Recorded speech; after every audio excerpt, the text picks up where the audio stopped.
আমি সূরা আহজাবের ৫৬ নম্বর আয়াত তেলাওয়াত করেছি এবং পয়গম্বর আরবি মুহাম্মদ আরবি সাল্লাল্লাহু আলাইহি ওয়াসাল্লামের অসংখ্য হাদিস মুবারক থেকে মুসলিমের রওয়ায়াতের একটি ছোট্ট রওয়ায়াত পাঠ করেছি।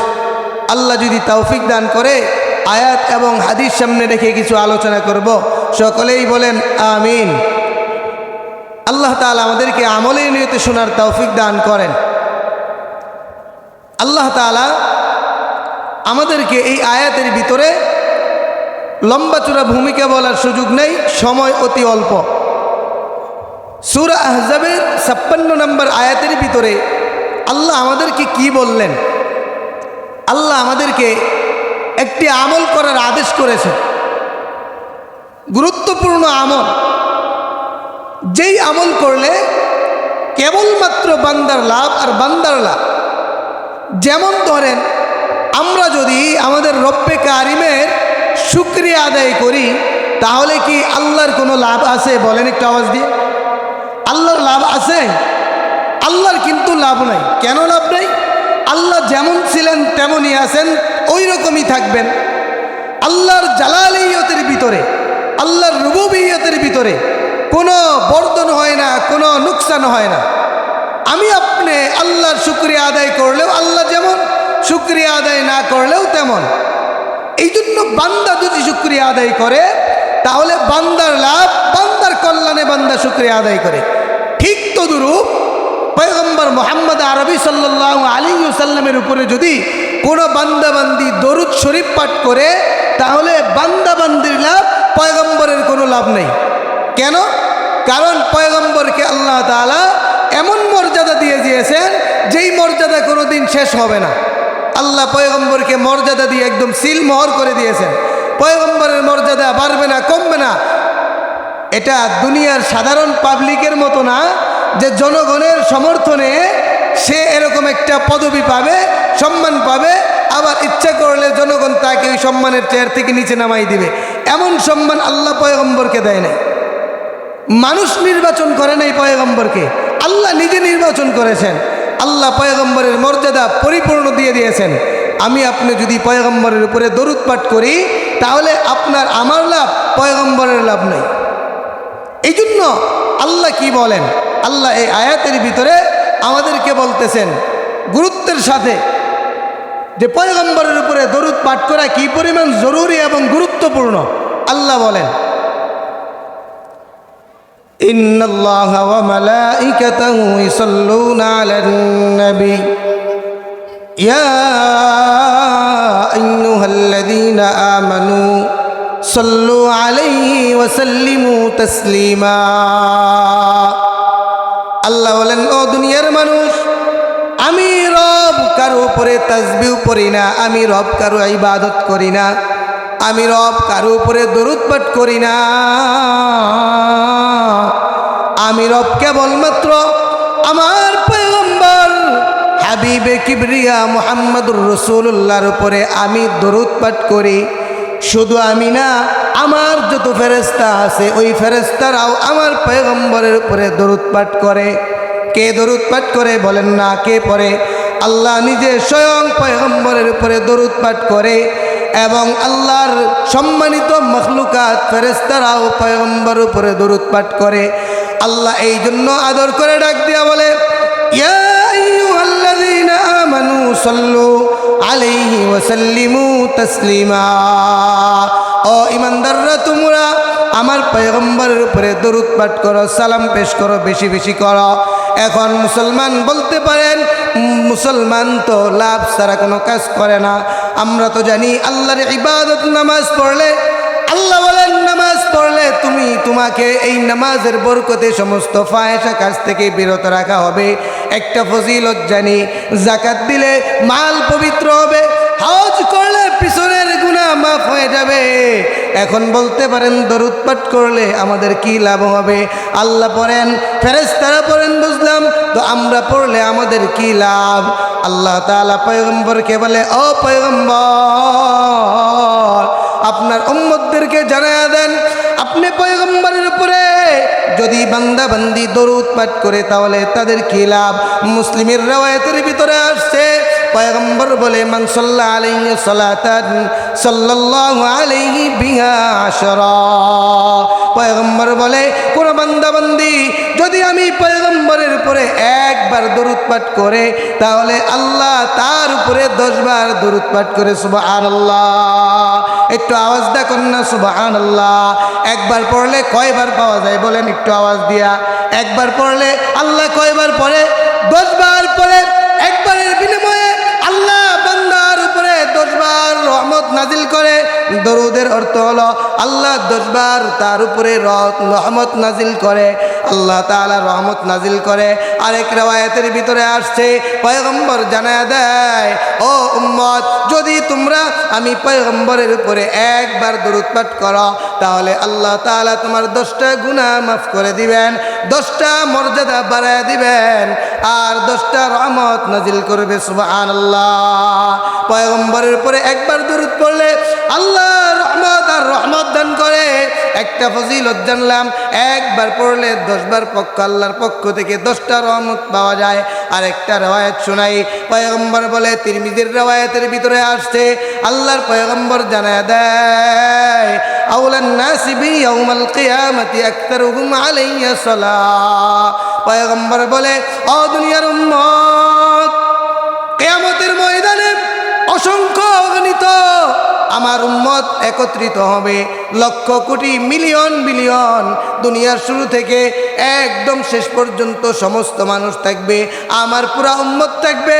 কিন্তু ওই উম্মতের মধ্যে আমি পয়গম্বরের কাছাকাছি থাকবে ওই উম্মত। কোন উম্মত? পয়গম্বর বলে আকতারুহুম আলাইয়া সালাহ, যেই বান্দা বান্দি আমি পয়গম্বরের উপরে দুনিয়াতে থাকা অবস্থায় বেশি বেশি দরুদ পাঠ করত, ওই বান্দা বান্দি আমি পয়গম্বরের কাছাকাছি থাকবে কিয়ামতের ময়দানে।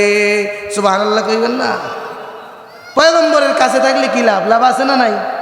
আছে। পয়গম্বরের কাছে থাকতে পারলে কি যে ফায়দা। মুসলমান ভাইরা আমার একটা উদাহরণ দিলে বুঝবেন। দুনিয়ার মধ্যে যখন বৃষ্টি হয় অথবা প্রখর রৌদ্রি উঠে যায়, এই সময়টাতে যদি কোনো বান্দা ছাতা নিয়ে চলাফেরা করে, বৃষ্টি অথবা রোদ ধরেন, যখন বান্দা একজন বান্দা একটি ছাতা নিয়ে চলতে থাকে, ওই সময় যদি আপনি কোনো রকম ওই বান্দার কাছাকাছি গিয়ে দাঁড়াইতে পারেন তাহলে বলেন তো, যে কাছাকাছি যে দাঁড়াইছে একদম তার একদম শরীরের সাথে লাগায়া দাঁড়ায় গেছে, ওই বান্দার মাথার উপরে পানি অথবা রৌদ্রির তাপ আসবে কি আসবে না? আসবে না। আসবে? আসবে না। কারণ যেই ছাতা দিছে তার উপর তো আছে। সাথে সাথে যদি কাছাকাছি আমরা দাঁড়াইতে পারি তাহলে কি যে দাঁড়াইলো তার মাথায় পানি পড়বে? পড়বে না। তো ওলামায়ে কেরাম বলেন যখন কিয়ামতের ময়দানে এই যে সূর্যটা এত উঁচার ভিতরে আছে, এই সূর্যটা মানুষের একদম মাথার কাছে আসিয়া পড়বে, আর এই সূর্যের এত তাপ মানুষের মগজগুলা বাতের মারের মতো টকবক করতে থাকবে, মানুষগুলা দিশেহারা হয়ে যাবে। এই প্রখর তাপের ভিতরে পয়গম্বরের কাছাকাছি থাকবে ওই মানুষগুলা যারা পয়গম্বরের উপরে বেশি বেশি দরুদ পাঠ করত। ঠিক তদ্রূপ দুনিয়ার মধ্যে ছাতাওয়ালার কাছাকাছি দাঁড়াইলে যেরকম বৃষ্টি অথবা রোদ থেকে পরিত্রাণ পাওয়া যায়, পয়গম্বরের কাছাকাছি যদি কিয়ামতের ময়দানে দাঁড়াইতে পারি, ওলামায়ে কেরাম বলেন তাহলে ওই বান্দার মাথার উপরে সূর্যের তাপ লাগবে না। সুবহানাল্লাহ। আহমদ হে মুহাম্মদ হে ওহি খতমে রসুল হে, अहमद है मोहम्मद है वही ख़त्म रसूल है, मखदूम मुरब्बी है वही वली कुल है, मखदूम मुरब्बी है वही वली कुल है। वो हाशिम मक्की, वो हाशिम मक्की मदनी और अरबी है, वो मेरा नबी मेरा नबी मेरा नबी है, वो मेरा नबी मेरा नबी मेरा नबी है। पहले निरालाई गो नबी पहले निरालाई, पहले निरालाई गो नबी पहले निरालाई। ওই কপালে চুমু খাবো, ওই কপালে চুমু খাবো, তোমার ছোঁয়া লাগবে গায়। পাইলে নিরালাই গো নবী পাইলে নিরালায়। পড়েন না সাল্লাল্লাহু আলাইহি ওয়াসাল্লাম, একটু আওয়াজ দিয়ে পড়েন সাল্লাল্লাহু আলাইহি ওয়াসাল্লাম, সাল্লাল্লাহু আলাইহি ওয়াসাল্লাম। একটু দরদ নিয়ে দিল থেকে বলেন না সাল্লাল্লাহু আলাইহি ওয়াসাল্লাম। একবার পড়লে 10 বার পাওয়া যায়, বেশি বেশি পড়লে কিয়ামতের ময়দানে পয়গম্বরের কাছাকাছি থাকা যায়। এই জন্য পয়গম্বর বলে, যেই বান্দা বান্দি আমি পয়গম্বরের উপরে বেশি বেশি দরুদ পাঠ করবে, তবরানী শরীফের ভিতরে আসছে আল্লাহর পয়গম্বর বলে, মান সাল্লা আলাইয়া হিনা ইসমি আশরা ওয়া ইমসি আশরা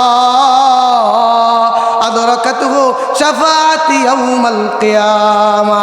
পয়গম্বর বলে, যেই বান্দা বান্দি সকালে 10 বার আবার বিকালে 10 বার আমি পয়গম্বরের উপরে দরুদ পাঠ করবে, আমি পয়গম্বর কিয়ামতের ভয়াবহ অবস্থায় ওই বান্দাবান্দির জন্য সুপারিশ করার জন্য দৌড়াইয়া হাজির হয়ে যাব। সুবহানাল্লাহ, একটু আওয়াজ দেখুন না। সুবহানাল্লাহ কি বাড়তে যায় কইবেন? বাড়তে যায় তার বলবেন না। এটা সুবহানাল্লাহ, আলহামদুলিল্লাহ, আল্লাহু আকবার ধ্বনি দেওয়ার একটা জায়গা, এটা একটা পরিবেশ। সুবহানাল্লাহর পরিবেশ এটা। দিল থেকে, অন্তর থেকে, কলিজা বের করে দিয়া এই সমস্ত মুমিন বান্দাবান্দির জবান থেকে সুবহানাল্লাহ কইলে লাভ হবে না লস হবে? সুবহানাল্লাহর কেমন দাম জানেন নেই? সুবহানাল্লাহ ছোট্ট একটা শব্দ, কিন্তু এই সুবহানাল্লাহর যে কি পরিমাণ দাম আমরা কোনোদিন জানিও না, জানতে চেষ্টাও করি না, অনুধাবনও করি না। সুবহানাল্লাহ অর্থ কি? সুবহানাল্লাহ, সুবহানাল্লাহ আল্লাহর পবিত্রতা ঘোষণা করা হয়। একবার সুবহানাল্লাহর কি পরিমাণ দাম হাদিসের ভিতরে আসছে। আল্লাহর পয়গম্বর জানায় দেয়, ও মুমিন বান্দাবান্দি, আল্লাহকে খুশি করার জন্য যদি কোনো বান্দাবান্দি একবার সুবহানাল্লাহর আওয়াজ দেয়, আল্লাহর পয়গম্বর বলে ওই বান্দাবান্দির জন্য জান্নাতের ভিতরে একটা গাছ লাগানো হয়। সুবহানাল্লাহ। একটা গাছ কি পরিমাণ বিশাল হতে থাকবে। আল্লাহর পয়গম্বর বুখারীর রওয়ায়াতের ভিতরে আসছে, মুসলিমের রওয়ায়াতেও আসছে। আল্লাহর পয়গম্বর বলে, জান্নাতের ভিতরে বান্দাবান্দির জন্য যেই সমস্ত গাছ থাকবে, এমন গাছ আছে যেই গাছ এত বিশাল হবে, পয়গম্বর বলে যদি কোনো সোয়ারি ঘোড়া নিয়া 100 বছর দৌড়াইতে থাকে, এরপরে ওই গাছের ছায়া শেষ করতে পারবে না। সুবহানাল্লাহ। দুর্বল রওয়ায়াতের ভিতরে আসছে 500 বছর দৌড়াবে, এরপরেও ওই গাছের ছায়া কোনো বান্দাবান্দি অতিক্রম করতে পারবে না। সুবহানাল্লাহ কইবেন না এখনো? সুবহানাল্লাহর দাম দেখছেন নি? সুবহানাল্লাহ বললে বুখারীর রওয়ায়াত এটা একদম সহি। 100 বছর ঘোড়সওয়ারি দৌড়াবে, কিন্তু কি করতে পারবে না? এই ছায়া শেষ করতে পারবে না। দেখছেন কি পরিমাণ দাম। এই জন্য পয়গম্বরের উপরে দরুদের যে কি পরিমাণ ফজিলত, অসংখ্য অগণিত রেওয়ায়াত আসছে। প্রতিটা হাদিসের কিতাবে পয়গম্বরের উপরে দরুদ পাঠের ফজিলত এত বেশি, এত বেশি। এই জন্য দরুদ পাঠ করার দরকার আছে না নাই? দরুদ পাঠ করার বড় একটা ফায়দা হলো যে আল্লাহর পয়গম্বরকে কোনো বান্দা যদি স্বপ্ন দেখার আশা রাখে, স্বপ্ন দেখতে চায়, আল্লাহর কাছে আশা রাখে যেন একবার হলেও পয়গম্বর যেন স্বপ্ন থেকে দেখা দেয়, তাহলে সেই বান্দি যেন আল্লাহর পয়গম্বরের উপরে বেশি বেশি দরুদ পাঠ করে। যেই বান্দাবান্দি বেশি থেকে বেশি দরুদ পাঠ করবে, আল্লাহ এই দরুদের বরকতে মৃত্যুর আগে কমসে কম একবার হলেও স্বপ্ন থেকে পয়গম্বরকে দেখাইয়া দেবে। সুবহানাল্লাহ। আর পয়গম্বরকে যদি কোনো বান্দা একবার দেখে, তাহলে তার জন্য জান্নাত ওয়াজিব হয়ে যাবে, জান্নাত আরাম হয়ে যাবে। সুবহানাল্লাহ। দেখছেন নি দরুদের কি পরিমাণ পাওয়ার। এই জন্য আল্লাহর পয়গম্বর তিরমিজির রওয়ায়াতে আসছে, আল বাখিলু মান যুকিরতু ইনদাহু ফালাম ইসাল্লি আলাইয়া।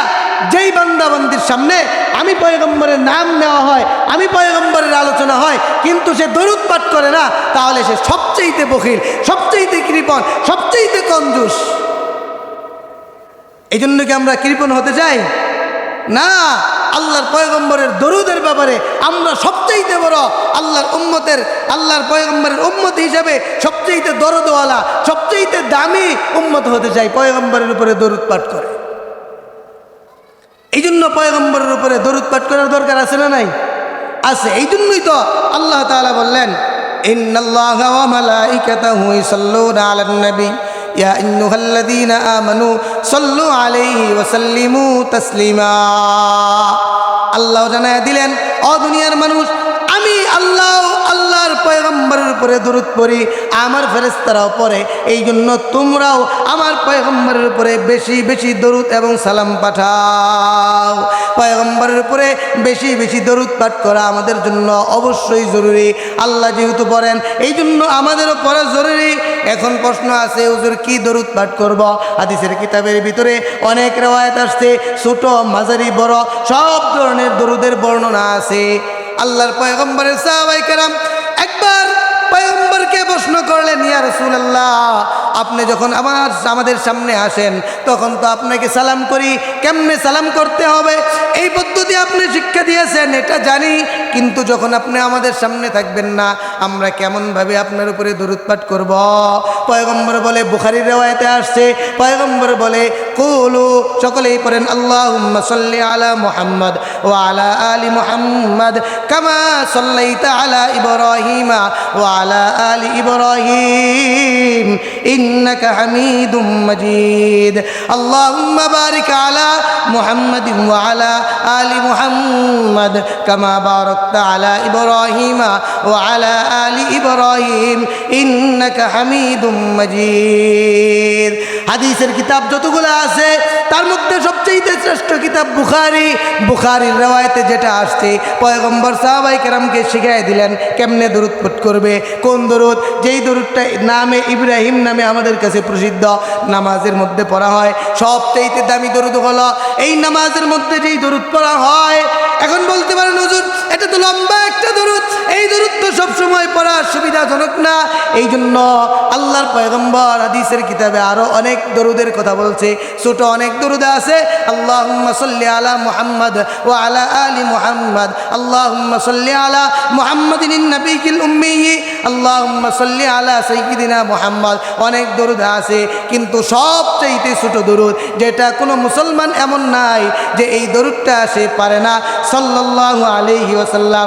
মুহাদ্দিসিনে কেরাম সবচেয়ে বেশি হাদিসের কিতাব লেখার ক্ষেত্রে এই দরুদটা ব্যবহার করছে। এই জন্য এই দরুদটা সকলেই পড়বো কি পড়বো না, এই জন্য দরুদ পড়তে ওযু লাগে না, সব সময় পড়া যায়। পর্দার অন্তরালের মা বোনেরা, রান্না করার সময় সাল্লাল্লাহু আলাইহি ওয়াসাল্লাম, ঘর ঝাড়ু দেওয়ার সময় বলা যায়, রান্না করার সময়, উঠান ঝাড়ু দেওয়ার সময় বলা যায়। মুসলমান বাবারা ব্যবসা করা অর্থাৎ দোকানে বৈশা, এই সময় সাল্লাল্লাহু আলাইহি ওয়াসাল্লাম, এরকম অফিসের ভিতরে বৈশা সাল্লাল্লাহু আলাইহি ওয়াসাল্লাম বলা যায়। এই জন্য এই দরুদটা সব সময় পড়া যায়। পয়গম্বরের উপরে দরুদ পাঠ করলে আল্লাহর পক্ষ থেকে রহমতের ভাগীদার হওয়া যায়। এই জন্য আমল করবো তো ইনশাল্লাহ, আমরা সকলেই সব সময় এই দরুদের উপরে আমল করব। আল্লাহর নবীকে স্বপ্নে দেখার আশা সবারই আছে না? এই জন্য যদি এই স্বপ্ন, এই আশা বাস্তবায়ন করতে চান, তাহলে পয়গম্বরের উপরে বেশির থেকে বেশি দরুদ পড়ার বিকল্প নাই। আল্লাহ পাক আমাদেরকে বেশির থেকে বেশি দরুদ পাঠ করে আল্লাহ তাআলার রাসূলের হাকিকতান যে হাকিকি আশিক হওয়ার তৌফিক দান করেন। সকলেই বলেন আমিন।